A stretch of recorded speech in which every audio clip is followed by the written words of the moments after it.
Well, hey, everybody, we're here. It's Five for Talking. It's a new episode. I'm here with Cap. He's got donuts. He's sponsored by Dasani. So we're just gonna get into this. I got a hockey thing or two here. Do you want to go Leafs first? Let's go Leafs first. Let's go Leafs first. Obviously, with the influx of injuries on the Leafs team, who do you miss the most right now? Do you really ask that?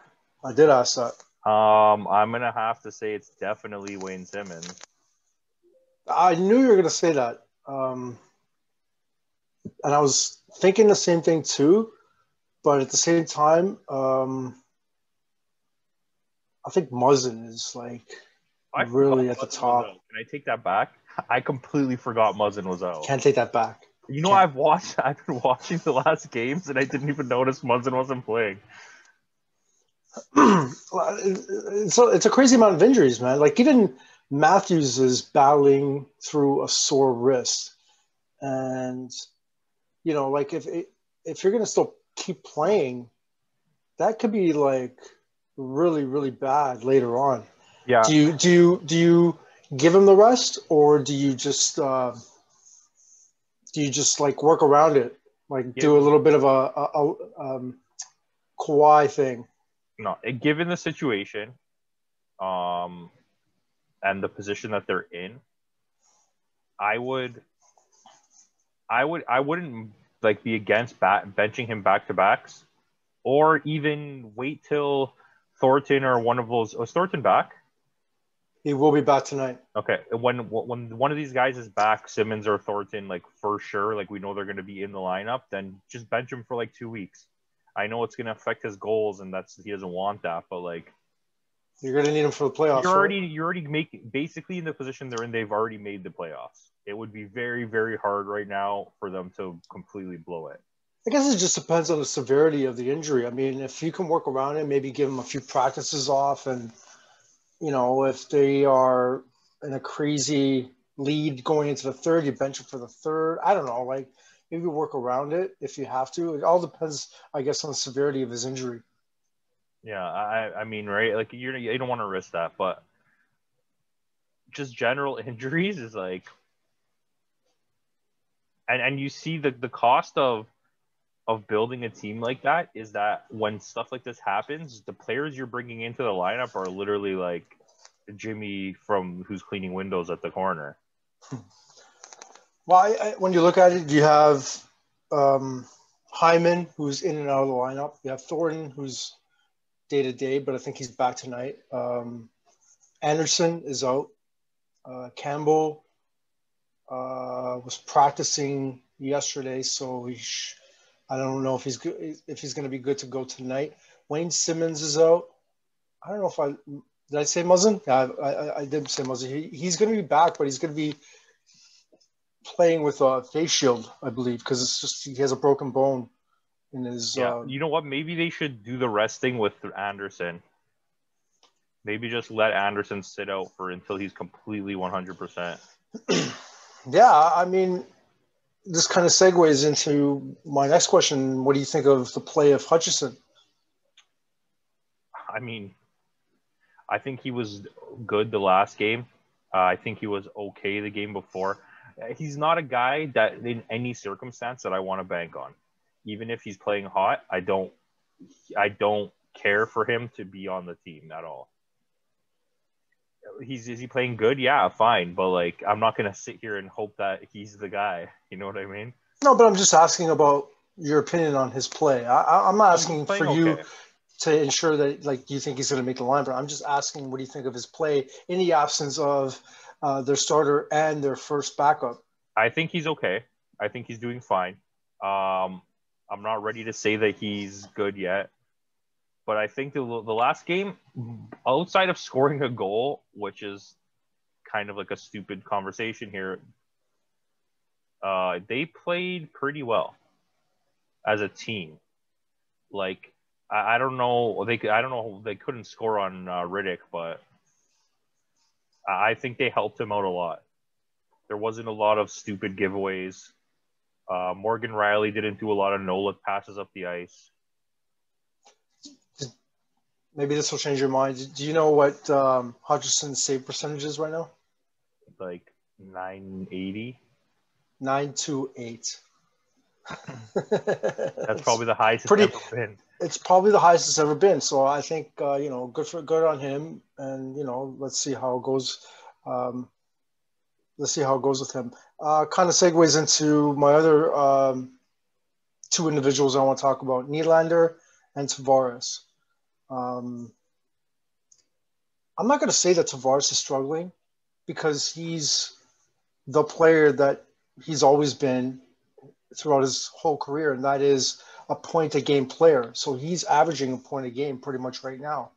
But on the flip side, I don't know. Just the way I see him playing, I don't know. He doesn't have he doesn't put in the next gear, so to speak. He doesn't he's just not pushing himself the way I think he is, just from an outsider's perspective. In comparison to maybe the first 5 games of the season. Do you think that it's wearing on him a little bit? Because I think he's not – I don't know if he's just the same player right now. That's a hard one. I think he's playing fine, but you can see that he looks like he's dazed out there. Like he's doing what he has to do and nothing extra. And it's like we need him to step up a bit. Nylander is like, I'm not expecting more from him. I think he's doing fine. I think Nylander is like a 60 to 70 point guy that scores you 25, 30 goals. And that's basically what he's doing. So just in a shortened season. Yeah, but I guess what the thing with Nylander is that he's always saying that he's going to push himself more. He's going to get better. He's going to get better. And then he just goes back to the same old thing where he's absent for 5 games. And then it's weird because you could see it in him. Like there's some games where you're like, wow, this guy is that good. Like this guy really could do that. And then after you see the last game, he's not even trying. Yeah. You see the next game, he's literally not even trying. So and then I feel the same way about Tavares, actually. You know what? Like he doesn't improve at all. He's exactly what you said. He is who we thought he was. And that's all he can be. I just want to say one thing on those two players, and everybody on social media and on YouTube is talking about ways to fix the line and who to add and all that stuff. I just want to remind everyone that before Wayne Simmonds went down to injury and he was put on that line was flying and they were playing great. So they have someone. So everybody just chill the hell out. Wait until Wayne Simmonds comes back to inject some adrenaline, I guess, to that line, and they'll get going again. So everybody just chill the F out, okay? Because I just hear that over and over and over again on any sort of Leaf Talk platform. Wayne Simmonds is there, just relax. You know what I mean?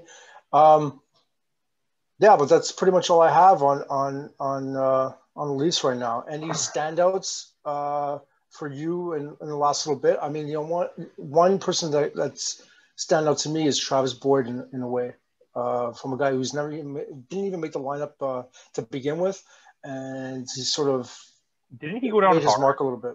Sorry? Didn't he go down hard in the last game? Like, didn't he get injured? Travis Boyd, not that I'm aware of. No. I swear. Okay, maybe I'm just remembering something else, but yeah, I don't know. I think if you're gonna talk about standouts, it's probably Hutchison. He's in comparison to the rest of the team. Like Matthews is on fire.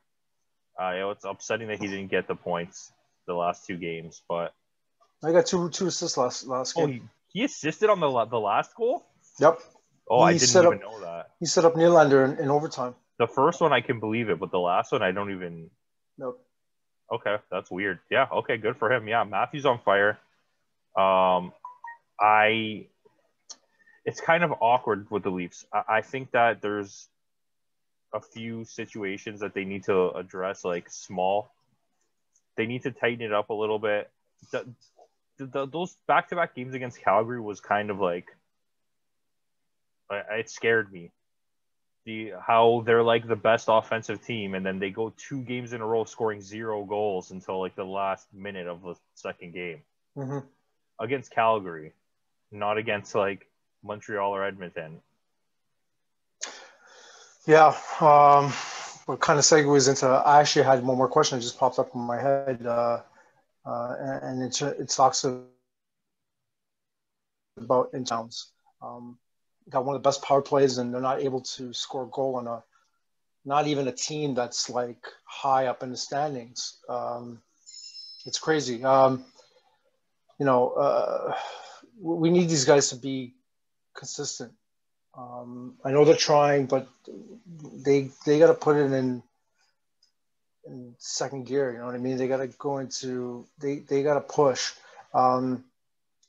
Their physical play is pretty much gone ever since Muzzin and Simmons went down to injury.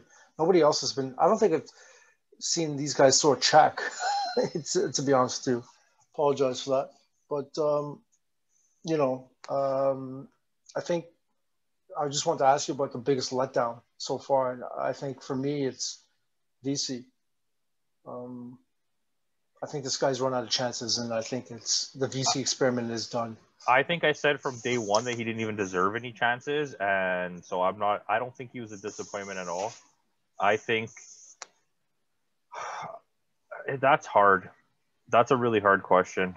I don't think anyone's really been a disappointment. I think Mikheyev is getting too much flack. He's playing better though. I think he's fine. Like honestly, like I haven't seen him be bad, but people are being really harsh on him. Like he's not. You're expecting like Marner or Matthews things from him. Like you can't. He's not that guy. At least not yet. He's not a point a game guy. These fans can be pretty. Leafs fans have stupid expectations. But yeah, so here. My expectation is that I really want them to win a cup. Here's my expectation. Before I go, so to speak. But you know what I mean? You're going to go pretty soon if I have anything to do with it, all right? Okay. I want to take over most of the show. You're always the host. I'm pretty much done. I got nothing else, man. All right, so let's talk about Claude Julien. Oh, I thought we were doing another episode. Okay, no, we're going right in. You know, I feel bad for the guy. I really do, man. Like the guy had a heart attack last year. Came back from that. I think he put together a really good team. I mean, that had a lot to do with the GM, but nobody thought that these guys were going to be that good. But they are. And honestly, it all depends on how well Price is playing because he is the quarterback. He is the backbone of that whole team. And for the last maybe 5 games, he has not been playing well. And it sucks. But what do? Nobody's going to take on that contract. Nobody's going to take on $10 million.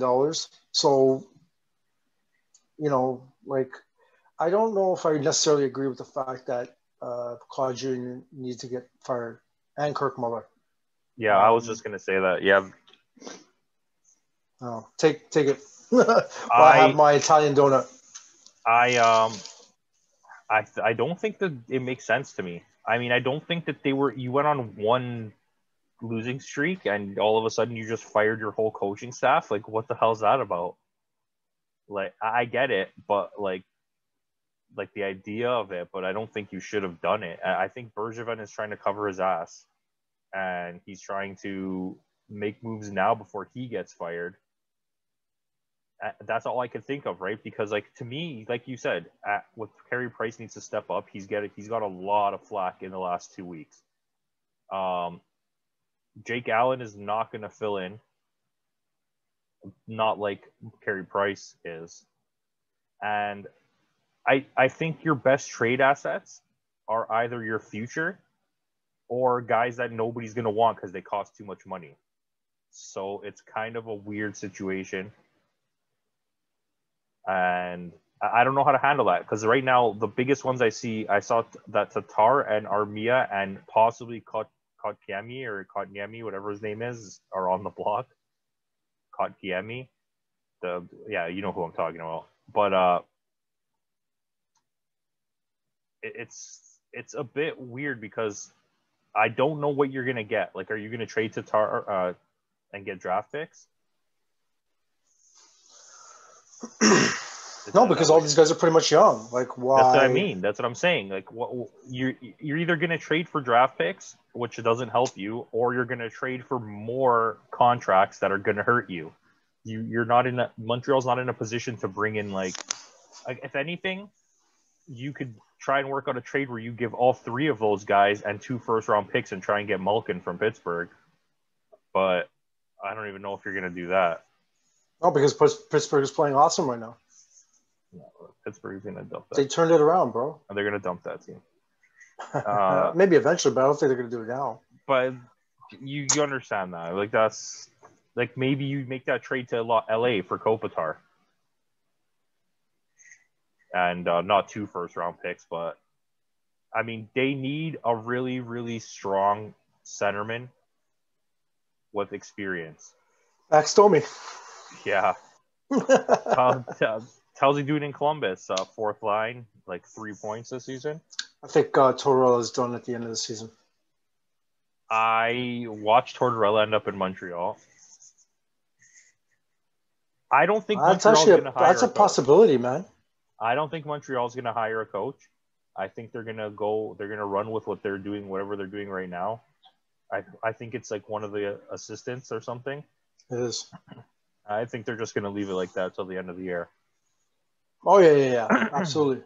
But for next year, I actually never thought of that. I think they might actually get Tortorella next year. I mean, you heard that first here. Yeah, we called it. But I don't know. Montreal's a weird situation. It's awkward how they fell off because they weren't just good in the beginning of the year. They were absolutely dominant. Mm-hmm. And I know that they're capable of doing that. We both know that. So there's still time. Yeah. It's like, well, and speaking of that, I like to just shout out to like how absolutely wrong Bargo was about Edmonton. Like, I know Edmonton's the kind of team that's going to be streaky, but like they're so hot right now, it's crazy. Yeah, Barry's really lit it up, man. I told you last week. You're like, I don't know. But I honestly think that ever since Smith came back, they just like turned it up, man. I think that Smith brings a veteran presence, like yelling at the defenseman. You know what I mean? And, Communication. Yeah, Koskinen was brand new. Like, I'm pretty sure he's a rookie. Not a rookie, but like first 2-3 seasons. Like, nah. And on that note, Calgary. I mean, we didn't expect anything from Calgary, but like as good as they did against the Leafs, they're not a good team. Yeah, I think they were relying too much on Gaudreau to like turn around, which he has to a certain extent. His ability that he showed a couple years ago compared to now is like Nylander to Matthews. Like, he's still usable, he still has talent, but he's not the same guy. Yeah, but he still leads the team in points, so you know it's still early on in the season. I mean, they had a need in the beginning of in the offseason. That is to get a superstar goalie. They got him. I don't know. Maybe it's still an adjustment for him, but it seems to me he's holding up his end of the bargain. Now the rest of the team has got to get going. I mean, Mark Giordano is playing okay. Maybe he's fell off. I think he has fell off actually. He's got to be 36 now. Yeah, they don't have a lot of depth. That's my thing with them. I think outside of the top line and then the top line of defense, there's not much else on that team. There's like a 1-2 and that's it. There's a third defenseman and like another forward. There are similarities between Calgary and Montreal though. Like they're kind of built the same way a little bit. In like general idea, yeah. Yeah. But Montreal is way more deep in talent. Yeah, I guess I can agree with you on that. And Montreal has better defense and 2 good goalies. That's a huge. One of which they really even use. That's a huge. That's crazy. Listen, because it's funny. I know you're gonna say you want to go. You go. No, I'm gonna say if you got Price is not playing well, put in Allen. I mean, that's the only way that you're gonna get Price going. I guess Yeah. And I feel like last year we had this whole thing about Max Domi's not who everyone thinks he is, and Carey Price is overpaid, and we got blasted for it. And it turns out that we were right. So, yeah, suck it. I just can't. Last thing I want to say, and then I want to end this. Vancouver Canucks are absolutely terrible. What do you do this year? Do you go out and sign whoever you can get your hands on, or do you try to just keep playing it out with this team and hope that they develop? That's a good question. I don't know. Because you can't blow it up. There's nothing to blow up. There's nothing to blow up. But when you look at the teams, they are talented. You got a bunch of talented players on that team. They're very front end heavy though. They have far less depth than Ottawa does, and Ottawa's in last place. But it seems like they got more depth than Winnipeg. Winnipeg doesn't. With the exception of maybe the goalie. I would say on paper, I would rather have Vancouver than Calgary. Yeah. I don't know, man. That's a tough one. I don't know if you blow it up or you just replace the coach, because I really do feel that Travis Green is a great coach, but it seems as though the players have lost confidence in Travis Green. I don't know if they're not listening to him anymore. I don't know. I agree. I think this is a different team from last year. Yeah. Forget about the fact that there's different players. Most of the players are still there. They're just not playing the same way. I agree. Losing those players, it didn't help. It weakened them a lot. Their third and fourth line is barren, absolutely barren. No. And Pettersson is not playing to his. He's not. And Besser, who people were doubting for the last 2 years, is all of a sudden their best player now. And I don't think he's that guy. I think at his best, he's like a Nylander again. I keep making that comparison. Campo, it's so funny because when last time the Leafs and the Canucks played, and I'm watching the Canucks on the power play, we know that Pettersson has an amazing shot. And I'm watching a power play, Campos, and this guy wouldn't even shoot the puck. I know. He reminds me of a Leafs power play 5 years ago, where they literally just pass the puck around in circles. That's just him on his own, though. Yeah, but it just seems to me that this guy has lost confidence in himself. I think there's something up. I think there's something up. It seems like there's something up, man. He was so good last year and the year before. Was it the year before? Yeah, this is his third season. Yeah, he's been good ever since he came into the NHL. All of a sudden this year, he's just not. He's just lost confidence in himself. That's what it looks like to me. I agree. Anyways, I don't have anything else. You have anything? Time for me to go. Okay, well, Chicago Blackhawks are on fire lately. Keep it up. All right. Thanks for watching. Like, comment, subscribe. And no taves. Time it is. Yeah. No taves. Peace out.